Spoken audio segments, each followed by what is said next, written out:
Jadi pemimpin yang mikirin rakyat itu kelihatan dari penampilannya, dari kerutan di wajahnya. Lihat juga, lihat rambutnya. Wah, kalau rambutnya putih semua, nah ini mikir rakyat ini.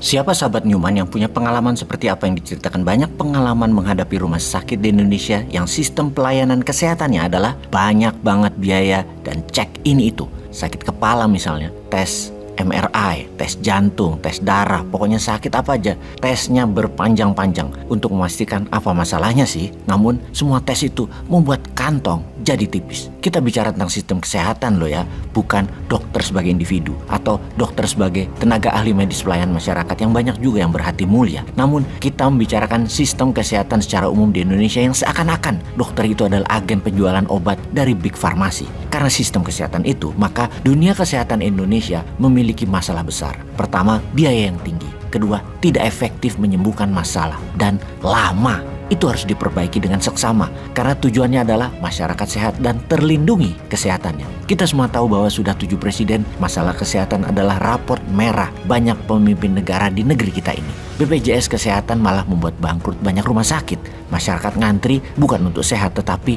untuk administrasi yang panjang mengular. Itu bukan karena Newman punya konsep New Mind Care. Terus membanding-bandingkan calon yang berambut putih atau calon yang pegang senjata atau mantan pejabat lainnya yang ternyata ketika menjabat tidak fokus untuk kesehatan masyarakat. Lalu New Mind Care jadi unggul gitu dan terus kalian jadi nggak milih yang rambut putih gitu. Ya tidak, jangan gitu. Tetaplah memilih yang jago di sosmed joget-joget. Tetaplah memilih yang pegang tentara yang ketika menjabat banyak belanja alat-alat. Monggo, selera kalian kok ya. Cuman ngingetin aja, program kesehatan para calon itu piye. Kalau yang incumbent saat ini ya sudah bagus, ya pilih lagi yang di-endorse beliau. Kalau saat ini merasa kurang maksimum kesehatannya, ya pilih yang mana ya? Pilih yang mikirin masyarakat siapa ya? Kayaknya cuma Newman Care deh kayaknya.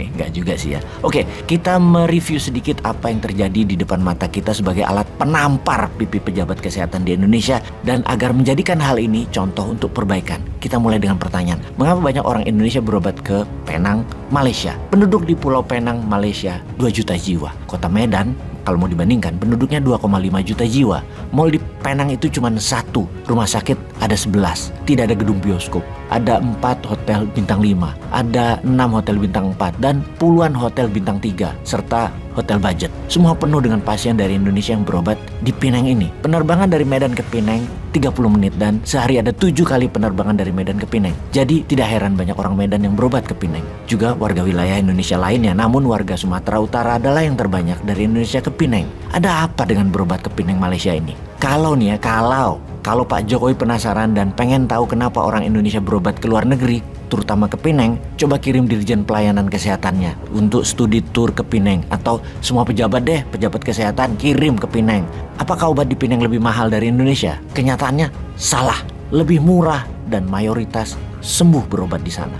Tidak ada rawat inap walau operasi, kecuali operasi besar atau butuh klaim asuransi. Berbanding dengan berobat di Indonesia, bisulan saja harus rawat inap, diinfus, beli aneka obat. Kalau beruntung seminggu menginap, pulang bawa obat sekantong aneka obat. Di Penang, selain tidak perlu rawat inap, jarang disuruh beli obat. Walaupun beli terkadang hanya 3 biji, aneh kan?